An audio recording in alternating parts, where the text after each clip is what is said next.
అందరికీ నమస్కారం. ఈరోజు మనం అగ్రిగోల్డ్ చీకటి చరిత్రను తెలుసుకుందాం. అగ్రిగోల్డ్ కుంభకోణం తెలుగు రాష్ట్రాలతో పాటు ఇతర రాష్ట్రాల్లోని లక్షలాది మంది చిన్న వ్యాపారులు అలాగే దిగువ మధ్యతరగతి కుటుంబాలను నిట్ట నిలువ ముంచిన ఆర్థిక కుంభకోణం ఈ అగ్రిగోల్డ్ గ్రూప్ ఆఫ్ కంపెనీలు వాస్తవానికి స్థిరాస్తి వ్యాపారం అనే పేరుతో కొన్ని స్కీమ్స్ నడిపాయి. అంటే కొత్త డిపాజిటర్ల దగ్గర నుండి డబ్బు తీసుకొని పాత డిపాజిటర్లకు చెల్లింపుగా చూపించి ప్రజలను నమ్మించారు. ఈ అగ్రిగోల్డ్ గ్రూప్ ఆఫ్ కంపెనీని అవ్య వెంకట రామారావు 1995లో విజయవాడలో స్థాపించారు. ఈ సంస్థ ప్రజలను ఆకర్షించడానికి ఆర్థిక రాబడి లేదా ప్లాట్లు, వ్యవసాయ భూములు ఇస్తామని చెప్పి ప్రజలను మోసం చేసింది. అయితే ఇది చట్టబద్ధమైన రియల్ ఎస్టేట్ వ్యాపారం కాదు. అగ్రిగోల్డ్ కొత్తగా చేరిన డిపాజిటర్ల నుండి స్వీకరించిన డబ్బును పాత డిపాజిటర్లకు వడ్డీ లేదా రాబడి రూపంలో చెల్లించే మోసపూరితమైన సామూహిక పెట్టుబడి పథకాన్ని చేసింది. వీళ్ళు ఈ మోసాన్ని కప్పిపుచ్చడానికి అలాగే చట్టబద్ధంగా ఉన్నట్లు ప్రజలను నమ్మించడానికి రామారావు మరియు అతని 7 సోదరులు కలిసి 130కి పైగా నకిలీ కంపెనీలను సృష్టించారు. వీళ్లకు వచ్చిన డబ్బును మళ్లించడానికి డిపాజిటర్ల డబ్బును వాళ్ళకే తెలియకుండా సంబంధం లేని వ్యాపారాలు చూపించి ఆ డబ్బుని స్వాహా చేసేసారు.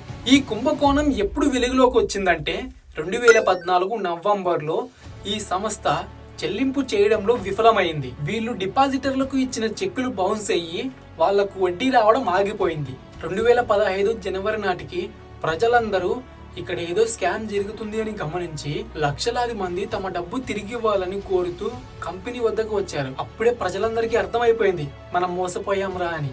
తర్వాత పోలీసులు కేసు నమోదు చేసి దర్యాప్తు చేయడం ప్రారంభించారు. పోలీసులు దర్యాప్తు చేసిన తర్వాత అందరికీ తెలిసింది ఏంటంటే ఈ కంపెనీకి రిజర్వ్ బ్యాంక్ ఆఫ్ ఇండియా మరియు security and exchange board of India నుండి ఎలాంటి అనుమతి లేదు అని అప్పుడు తెలిసింది. ఆ తర్వాత ఈ కేసును ఆంధ్రప్రదేశ్ క్రైమ్ ఇన్వెస్టిగేషన్ డిపార్ట్మెంట్ కు అదే ఏపీ సిఐడికు ఈ కేసును బదిలీ చేయడం జరిగింది.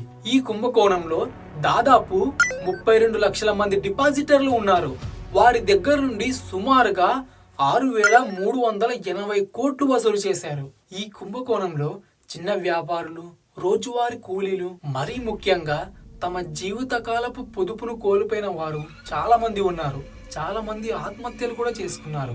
అలాగే ఈ ఒత్తిడి తట్టుకోలేక చాలా మంది ఏజెంట్లు కూడా ఆత్మహత్య చేసుకున్నారు. ఆ తర్వాత కొన్ని రోజులకు ఈ కేసు హైకోర్టుకు వెళ్ళింది. ఇందులో ప్రధాన నిందితుడు అవ్వ వెంకట రామారావు 2020 డిసెంబర్లో ఎన్ఫోర్స్మెంట్ డైరెక్టరేట్ ఈడీ అరెస్ట్ చేసింది. ఈడీ దర్యాప్తులో భాగంగా దేశవ్యాప్తంగా ఉన్న 4,141 కోట్లకు పైగా విలువున్న ఆస్తులను అటాచ్ చేసింది.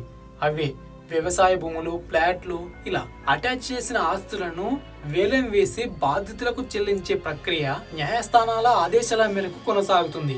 అలాగే చిన్న డిపాజిటర్లకు ప్రభుత్వాలు పాక్షికంగా చెల్లింపు కూడా చేశాయి. ఈ 2025వ సంవత్సరంలో ఈ కేసు గురించి వెలుగులోకి వచ్చిన కొన్ని విశేషాలు ఏంటంటే అగ్రిగోల్డ్ కుంభకోణం కేసులో ఇటీవల ఈ కాలంలో 2025వ సంవత్సరంలో ముఖ్యమైన పురోగతి ఉంది. ఎన్ఫోర్స్మెంట్ డైరెక్టరేట్ ఈడీ జప్తు చేసిన ఆస్తులను బాధితులకు తిరిగి పంచే విధంగా ప్రక్రియ చేపట్టింది.